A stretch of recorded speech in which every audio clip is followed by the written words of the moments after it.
Hello guys, welcome back and welcome to my channel. तो कैसे हो आप सभी? आई होप आप सभी एकदम बढ़िया होगे, एकदम मस्त होगे।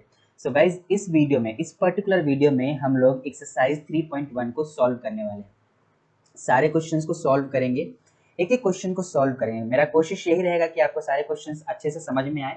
आप बस इस वीडियो को पूरा देखना, एंड तक देखना, और जो चीज़ ना समझ में आता है कमेंट तो कर ही देना कि भैया ये चीज़ समझ में नहीं आया है। चलिए, तो एक्सरसाइज को शुरू करते हैं, और शुरू करते हैं एक क्वेश्चन नंबर पहले से। तो भैया क्वेश्चन नंबर फर्स्ट में आपसे कुछ नहीं, बस ऑर्डर, नंबर ऑफ एलिमेंट और A13, A21, A33, A24, A23 ये सारे एलिमेंट पूछा है। बता दो फटाफट से क्या होने वाला है। तो आप फटाफट से बता दोगे कि भैया ऑर्डर तो होता है number of row into number of column. तो ऑर्डर हो जाएगा, इसमें रो देख लो कितने हैं, 1 2 3। तो रो जो हो गया 3 हो गया, और कॉलम देख लो कितने हैं, 1 2 3 4। तो कॉलम हो गया 4। तो ऑर्डर हो गया इसका कितना, तो 3/4। तो ऑर्डर तो बता दोगे भैया, बहुत आसान है। अब मैं आपसे कहता हूँ कि नंबर ऑफ एलिमेंट्स बताओ, तो आप कहोगे भैया नंबर ऑफ एलिमेंट्स जो होते हैं वो है number of rose into number of column, दोनों को मल्टीप्लाई कर दो, नंबर ऑफ एलिमेंट निकल जाएंगे। यानी कि क्या, यानी कि भैया 3 इंटू 4 कर दो आप, तो आपको क्या मिल जाएगा, 12। और ये एलिमेंट्स हो गए, ठीक ना, नंबर ऑफ एलिमेंट्स। क्लियर है बात। अब जो है A13 का क्या मतलब है, तो कहोगे भैया 1 का मतलब है फर्स्ट रो एंड 3 का मतलब है फर्स्ट थर्ड कॉलम, है ना। तो वो वाला एलिमेंट आप मुझे बता दो जो फर्स्ट रो और थर्ड कॉलम में है। तो फर्स्ट रो और थर्ड कॉलम में कौन सा एलिमेंट है, तो 19 है। फर्स्ट रो और थर्ड कॉलम तो 19 है, यानी कि A13 कितना हो गया, 19। उसी तरीके से A21 कितना हो जाएगा, तो कहोगे भैया second row and first column, second row and first column बता दो। तो second row and first column में 35 है, तो ये आपका कितना हो जाएगा, 35। समझे बात। अच्छा, इसी तरीके से A33 मतलब क्या है, तो third row and third column minus का 5, तो लिख दो माइनस का 5। ठीक है। A24 का क्या मतलब है, तो बोलोगे कि second row and fourth column, लिख दो second row and fourth column 12। तो ये आपका कितना आ जाएगा, 12। अच्छा, उसी तरीके से A23 मतलब सेकेंड रो थर्ड कॉलम, तो सेकेंड रो थर्ड कॉलम 5/2, तो भैया 5/2 हो जाएगा। इस तरीके से आप जो है आराम से इसको लिख सकते हो, कोई दिक्कत नहीं है। समझे बात, कोई दिक्कत तो नहीं है। चलो, अब देखो क्वेश्चन नंबर सेकेंड। इस क्वेश्चन में आपसे बोला है कि यदि किसी मैट्रिक्स में 24 एलिमेंट है, कितने, 24 एलिमेंट है, तो what are the possible orders, कितने ऑर्डर पॉसिबल हो सकते हैं। तो भैया एलिमेंट जो होते हैं वो क्या होते हैं, number of rose into number of column. यानी कि जिस जिस नंबर को मल्टीप्लाई करके 24 आता है, जिस जिस नंबर को मल्टीप्लाई करके 24 आता है वो पॉसिबल ऑर्डर होगा। तो देखो भैया 1 इंटू 24 करोगे तो 24 आएगा, तो ये एक ऑर्डर हो गया। अच्छा जी, 2 इंटू 12 करोगे तो ये भी 24 आएगा, यानी कि दूसरा ऑर्डर हो गया। 3 इंटू 8 करोगे तो भी 24 आएगा, तो ये भी ऑर्डर हो गया। 4 इंटू 6 करोगे तो भी 24 आएगा, तो ये भी ऑर्डर हो गया। क्लियर है बात। अच्छा जी, और कौन सा ऑर्डर हो सकता है, तो 24 इंटू 1 करोगे तो ये भी ऑर्डर होगा। अब दोनों में फर्क है, 1 इंटू 24 एंड 4 इंटू 24। इसका मतलब क्या है, तो आपको पता है भैया क्या है, तो इसका मतलब है कि एक रो है एंड 24 कॉलम है, और इसका मतलब है कि 24 रो है एंड 1 कॉलम है। ठीक है। इसका मतलब क्या है, 2 रो है एंड 12 कॉलम है। तो भैया 12 इंटू 2 भी तो लिख सकते हैं, इसका मतलब कि 12 रो एंड 2 कॉलम है। उसी तरीके से 8 इंटू 3 भी लिख सकते हो, एंड 6 इंटू 4 भी लिख सकते हो। तो ये सब के सब जो है क्या हो जाएंगे, पॉसिबल ऑर्डर हो जाएंगे। क्या हो जाएंगे, पॉसिबल ऑर्डर। ठीक है, समझ गए बात। अब इसने बोला है कि इफ इट हैज 13 एलिमेंट, तो भैया अगर 13 एलिमेंट होगा तो कैसे करेंगे। तो भैया अगर 13 एलिमेंट हुआ तो कौन कौन से नंबर को मल्टीप्लाई करने पे 13 आएगा, 1 इंटू 13 एंड 13 इंटू 1। क्या दूसरा कोई नंबर है, तो भैया नहीं है, दूसरा कोई नंबर नहीं है। तो ऑर्डर क्या हो जाएगा, पॉसिबल 1 इंटू 13 और 1/13 जिसको हम बोलेंगे, एंड 13/1। ये पॉसिबल ऑर्डर हो जाएंगे अगर 13 एलिमेंट्स रहेंगे तो। क्लियर बात। तो इसका तो आप लिख ही सकते हो, अगर 13 एलिमेंट्स है तो 13 एलिमेंट्स है तो पॉसिबल ऑर्डर जो होंगे वो क्या हो जाएंगे, पॉसिबल ऑर्डर, पॉसिबल ऑर्डर जो है भैया वो हो जाएगा 1 इंटू 13 एंड 13 इंटू 1। क्लियर बात। अच्छा जी, ठीक है, हो गया, समझ में आ गया। ठीक है। अब चलो थर्ड क्वेश्चन ये आपको करना है। क्यों करना है? क्योंकि ये क्वेश्चन तो सेम है दूसरे सेकेंड क्वेश्चन के जैसा है, ठीक ना। जैसा सेकेंड है as it is third question भी है, तो भैया कर लेंगे, इसमें कौन सी बड़ी बात है, आप रहने दो, कर लेना फिर। अब चलो फोर्थ क्वेश्चन देख लो। फोर्थ क्वेश्चन क्या है, ये 4 नंबर है, ठीक ना, ये क्वेश्चन नंबर 4 है। अब इसमें जो है भैया आपको मैट्रिक्स को कंस्ट्रक्ट करना है। कंस्ट्रक्शन मैट्रिक्स का कैसे होता है, इसमें 2 बाई 2 का मैट्रिक्स बनाना है। देखो कैसे बनाओगे भैया, तो बनाने का तरीका जो है वो क्या होता है, तो आपको जो है एक मैट्रिक्स अज्यूम करना है 2 बाई 2 का, यानी कि इसमें element A11 A12 and A21 and A22 ये सारे एलिमेंट हो जाएंगे। बोलो क्या इतना बात समझ में आया? अच्छा, अब क्या करना है, तो अब जो है भैया A11 निकालना पड़ेगा एंड A12 निकालना पड़ेगा, A21 निकालना पड़ेगा, A22 निकालना पड़ेगा। निकाल देंगे, कौन सी बड़ी बात है। आप कहोगे भैया Aij है दे रखा, Aij दे रखा है, जब A11 निकालेंगे तो I के जगह पे 1 और J के जगह पे 1, तो ये I1 प्लस 1 अपॉन में 2, ये 1 प्लस 1 का स्क्वायर। सॉल्व करेंगे तो कितना मिल जाएगा, ये हो गया आपका कितना 4 और अपॉन में 2 यानी कि ये 2 आ जाएगा।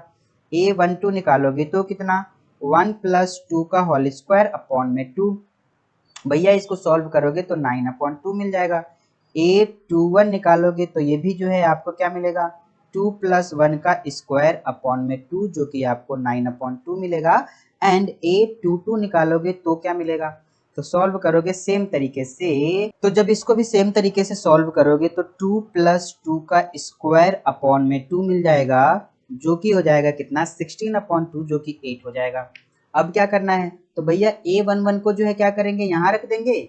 A12 के जगह पे जो वैल्यू आया है 9/2 यहाँ रख देंगे। A21 के जगह पे जो वैल्यू आया है यहाँ रख देंगे एंड A22 के जगह पे जो वैल्यू आया है यहाँ रख देंगे। अब रखने के बाद जो मैट्रिक्स आएगा वही हमारा मैट्रिक्स बन जाएगा। सिंपल, बन गया, ना आसान है। उसी तरीके से आपको ये वाला भी करना है और ये वाला भी करना है, सेम तरीके से करना है, ठीक है। बन जाएगा ये जब कोशिश करोगे। कोशिश क्या, इतना इजी क्वेश्चन है तो बनना ही बनना है ना। अब चलो fourth number question, fifth number देखते हैं। अब इस फिफ्थ नंबर क्वेश्चन में क्या है, तो आपको जो है 3/4 का मैट्रिक्स कंस्ट्रक्ट करना है। कर देंगे, इसमें क्या है भैया, Aij आपको ये दे रखा है तो आपको 3/4 का, तो सबसे पहले तो आपको A जो है ऐसे अज्यूम करना है 3/4 का मैट्रिक्स, जिसमें एलिमेंट क्या होगा A11 A12 A13 A14 A21 A22 A23 A24 A31 A32 A33 A34। ये हो गया भैया 3/4 का मैट्रिक्स।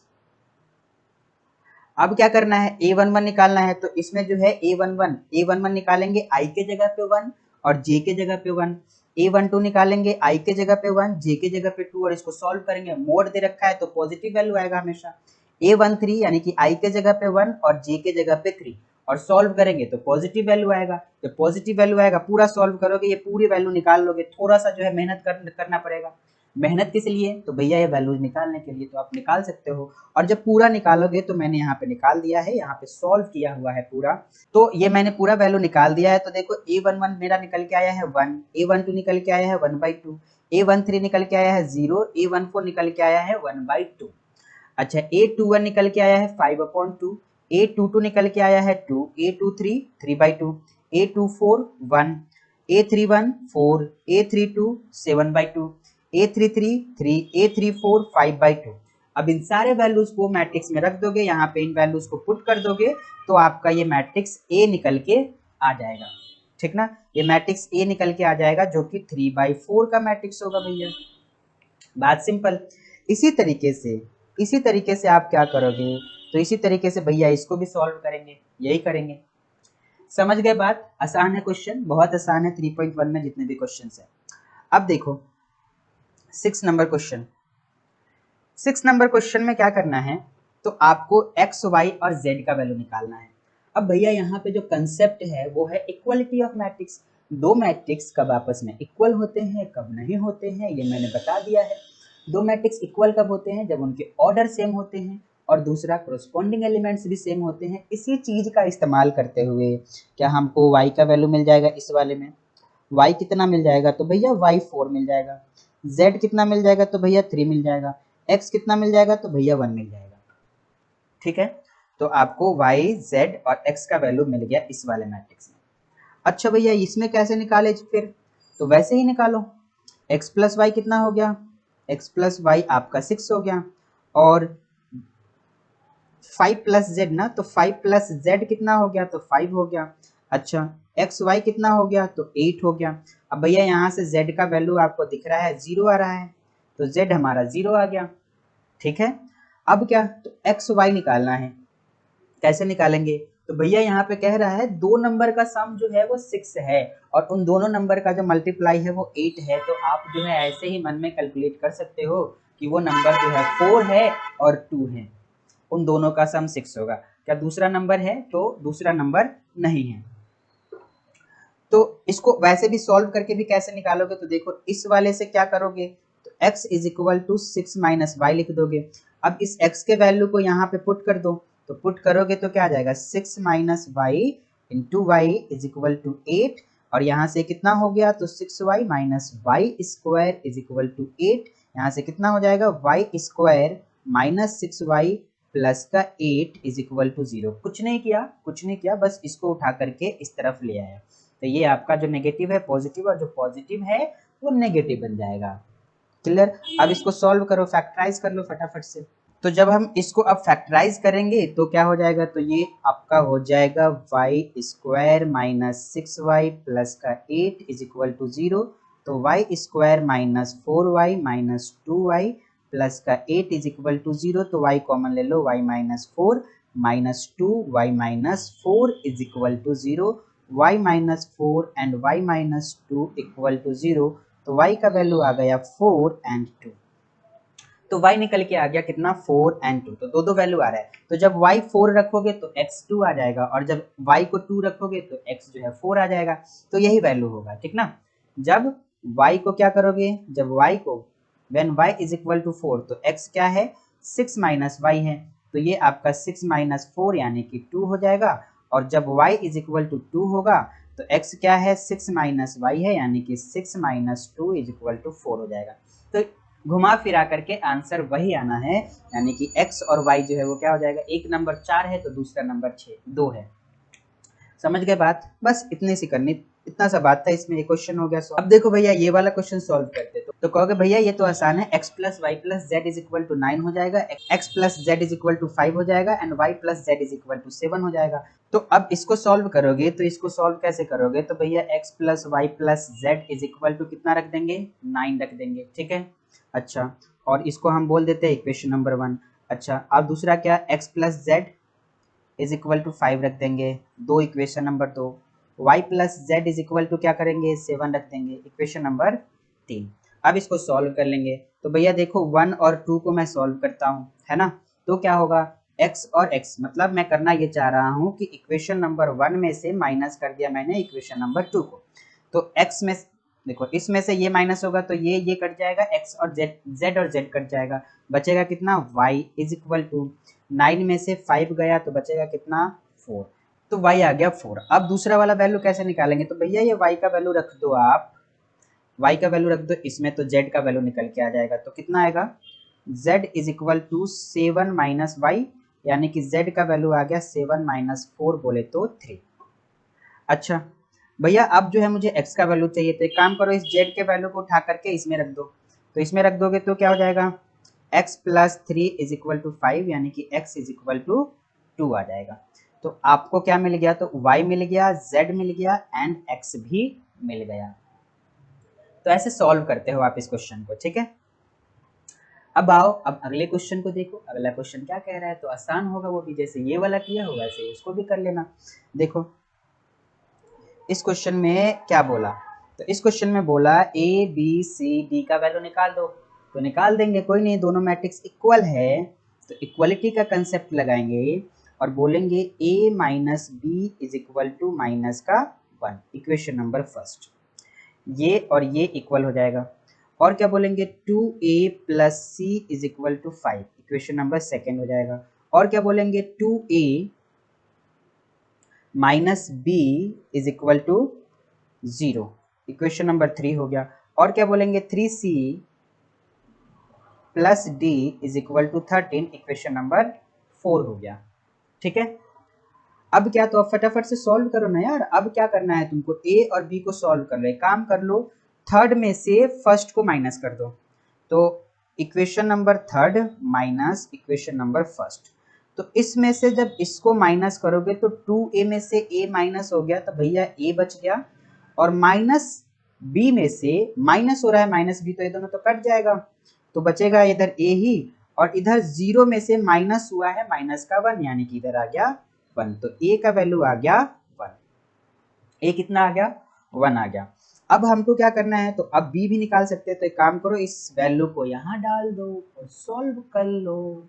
तो भैया अब इसको सॉल्व कर लो, फटाफट से सॉल्व कर लो आप। तो सॉल्व करोगे तो क्या मिलेगा, 1 minus b is equal to minus का 1। अब इस b को इधर उठा लो माइनस का, और इसको इधर लेके चलो, तो आपको b का वैल्यू मिल जाएगा कितना, 2। तो b मिल गया 2। अब अपने को क्या चाहिए, अपने को c चाहिए ना। तो एक काम करो, इस a के वैल्यू को यहाँ डाल दो इक्वेशन नंबर सेकेंड में, तो आपको क्या मिल जाएगा, 2 into 1 plus c is equal to 5। तो c का वैल्यू मिल गया 3। अब क्या चाहिए, d चाहिए, तो एक काम करो, इसको उठा के यहाँ डाल दो d के जगह पे, c के जगह पे, ठीक है। तो क्या मिल जाएगा, 3 into 3 plus d is equal to 13। तो d का वैल्यू कितना हो जाएगा, 4 हो जाएगा। तो देखो a मिल गया, b मिल गया, c मिल गया, d मिल गया। तो देखो मैंने सीक्वेंस में इन सारी चीजों को नहीं लिखा है, और जो वैल्यू किसमें पुट कर रहा हूँ ये भी नहीं लिखा है, लेकिन उसको एक्सप्लेन कर दिया है, तो उसको आपको खुद लिख लेना है, लिख लोगे आप लोग, आसान है, ठीक है। अब देखो ए बी सी और डी भी हमने निकाल दिया। अब 8वां क्वेश्चन देखो। इस क्वेश्चन में बोला है कि भैया अगर ए जो है स्क्वायर मैट्रिक्स है तो चारों ऑप्शन में से क्या होगा। तो भैया ए अगर स्क्वायर मैट्रिक्स है तो हमको पता है कि ऑर्डर सेम होता है, यानी कि ये दोनों और एम और एन जो होगा आपस में इक्वल हो जाएगा, यानी कि option number C correct answer हो जाएगा, बस और कुछ भी नहीं करना है, ठीक है। अब 9 नंबर क्वेश्चन क्या है, which of the given values of x and y make the following pair of matrices equal. भैया x और y का ऐसा कौन सा वैल्यू रख दे, इसमें x और y का ऐसा कौन सा वैल्यू रख दे कि ये दोनों मैट्रिक्स आपस में इक्वल हो जाए। तो 4 ऑप्शन दे रखे हैं, जरा सॉल्व करते हैं। दोनों मैट्रिक्स को इक्वल करना है, यानी कि 3x प्लस 7 इक्वल टू 0 होना चाहिए, and y plus 1 is equal to 8 होना चाहिए, and 2x minus 2 minus 3x is equal to 8 होना चाहिए, and y minus 2 equal to 5 होना चाहिए। अब इन सब को सॉल्व करते हैं। देखो यहाँ से सॉल्व करोगे इस वाले से, तो चलो मैं यहीं से सॉल्व करता हूँ। x का वैल्यू कितना आ जाएगा, यहाँ से सॉल्व करने में x माइनस 7/3, यहाँ से x सॉल्व करोगे तो कितना आएगा, तो ये हो जाएगा अपना minus 3x is equal to 6। तो यहाँ से x का वैल्यू आ गया माइनस का 2। अब भैया देखो यहाँ पे x कुछ और आया, यहाँ पे x कुछ और आया, यार ये तो पॉसिबल ही नहीं है, x तो सेम आना चाहिए ना। उसी तरीके से यहाँ y देखो, यहाँ पे y का वैल्यू निकालोगे तो कितना आएगा, तो 7 आएगा, और यहाँ पे y का वैल्यू निकालोगे तो 7 आएगा।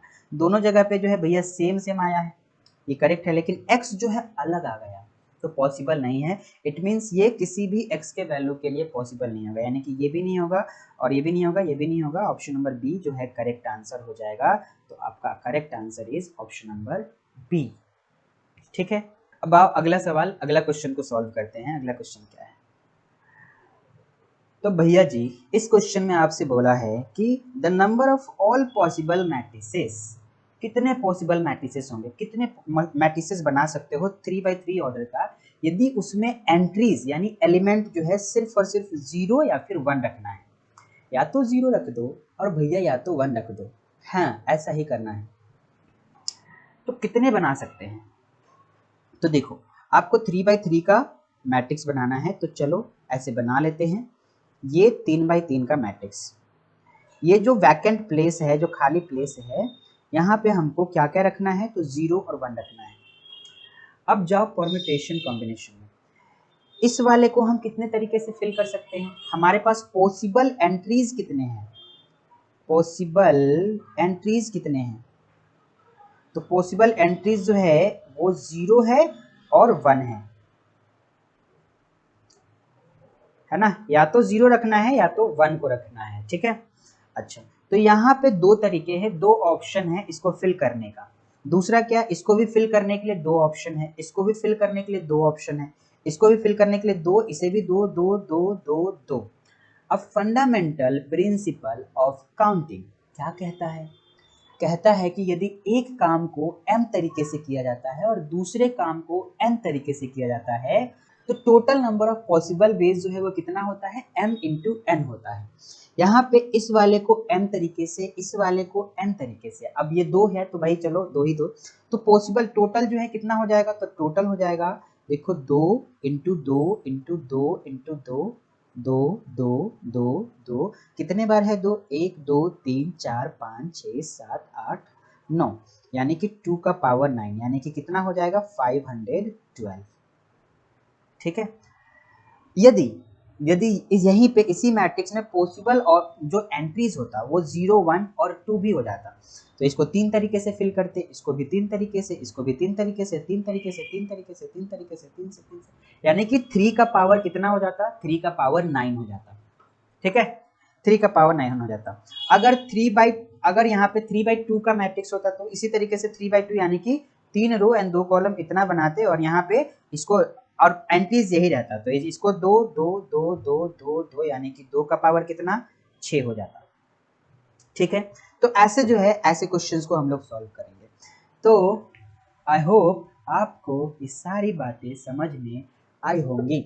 अगर ये सारी बातें समझ में आया है तो प्लीज़ वीडियो को लाइक कीजिए, चैनल को सब्सक्राइब कीजिए एंड सबसे बड़ी बात नोटिफिकेशन बेल को ऑन कर लीजिए। मिलता हूँ आपसे अगले वीडियो में, तब तक के लिए जय हिंद।